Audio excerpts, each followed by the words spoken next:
A king who had everything stole from a man who had nothing. And for 7 years, the universe watched. Then it acted.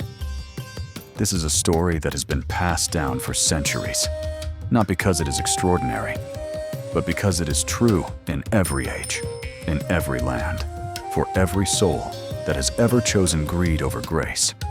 This is a story of karma. King Bhadravan ruled the kingdom of Suvarna, a land of rivers, forests, and great abundance. He was powerful, celebrated, and feared. His treasury overflowed with gold. His granaries were never empty. By every measure of the world, he was a man who had everything. But Bhadravan carried a poison inside him that wealth could not cure. He was never satisfied. The more he had, the more he wanted. His ministers whispered about it. His queen worried silently. And the sages who visited his court would leave shaking their heads, for they could see what the king could not. That a man who cannot feel enough will one day feel the consequence of that emptiness. One monsoon evening, an old beggar appeared at the palace gates. He was thin, weathered, wrapped in a worn cloth. In his hands he carried a small clay pot, his only possession. He asked the gatekeeper for nothing more than a dry corner to sleep and a bowl of rice. What nobody knew, not the gatekeeper, not the ministers, not even the beggar himself fully understood, was that this old man was no ordinary wanderer. He was Dharmadev, a sage who had renounced his powers and walked the earth in the form of a beggar, testing the hearts of rulers. The clay pot he carried was said to hold the last remaining drops of Amrita, the nectar of divine blessing. Whoever sheltered him with genuine kindness would receive it. When word reached King Bhadravan that an old beggar at his gates carried a pot that glowed, his greed awakened instantly. He did not ask what the pot contained. He did not offer the old man shelter. He ordered his guards to bring the pot to him and to remove the beggar from his kingdom. The clay pot was placed in Bhadravan's treasury. The old man was pushed out into the rain with nothing. At the gate, the old man stopped. He did not shout. He did not weep. He simply turned and looked at the palace. One long, steady gaze. And in a voice that seemed to come from somewhere deeper than his frail body, he said, "What was taken without deserve shall be returned without mercy." 7 years, Bhadravan. 7 years. Then he walked into the rain and was never seen again. The first year passed without obvious change, but those who watched closely noticed small things. The king's favorite horse died suddenly. A fire broke out in the eastern granary, not devastating, but unsettling. 2 trusted ministers resigned without explanation.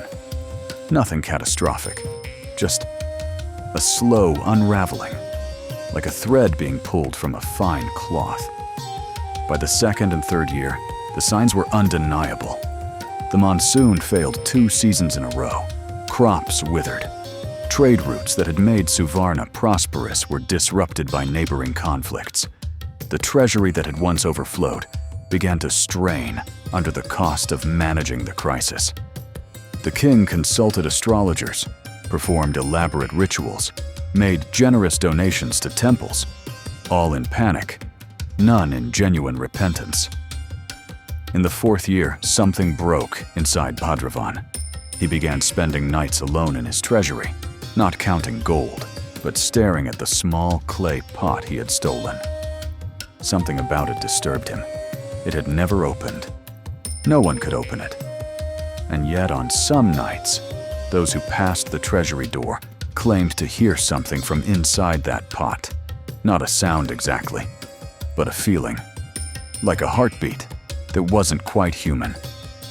In the 5th year, karma found what the king loved most. His only son, a boy of 12, healthy and bright, fell gravely ill. No physician could identify the cause. No remedy worked. The boy lay pale and feverish for months. Pedravon, who had never wept in his life, wept every night. For the first time, he understood what it felt like to have something precious taken from you without warning, without reason, without mercy. One night, sitting outside the palace under a sky full of stars, the king felt something he had no word for. It was not guilt exactly. It was deeper. It was the sudden, crushing awareness of what he had done, not just to the beggar, but to himself. He had spent his entire life taking land, taking gold, taking credit, taking loyalty. And he had given almost nothing back, not from the heart, not genuinely. And now the universe, patient and precise, was simply balancing the account. In the 6th year, Beggar did something his entire court found incomprehensible. He took the clay pot from the treasury, walked barefoot to the palace gates, and placed it on the ground outside, in the exact spot where the old beggar had stood. He knelt beside it and spoke aloud, to no one visible. "I return what was never mine. Forgive what cannot be undone. I ask for nothing in return." That night it rained, not a storm, a gentle, steady rain that the farmers said felt different from ordinary rain. Softer, like a relief rather than a weather event. And in the palace, the prince's fever broke before dawn. The 7th year brought a transformation that historians of Suvarna would record with bewilderment. The harvests returned, better than they had been in decades. Trade routes reopened. The kingdom's prosperity came back, quietly and steadily, like a tide returning to shore. But Beggar was a different man by now. He had built 12 rest houses along the kingdom's main roads, free shelter for any traveler, any wanderer, any beggar who needed it. He never spoke about the old man again. He didn't need to. Karma does not punish. It does not reward. It simply reflects. What you send into the world returns to you, not always immediately, not always obviously, but always eventually. The universe keeps perfect accounts, and it is never, ever early or late.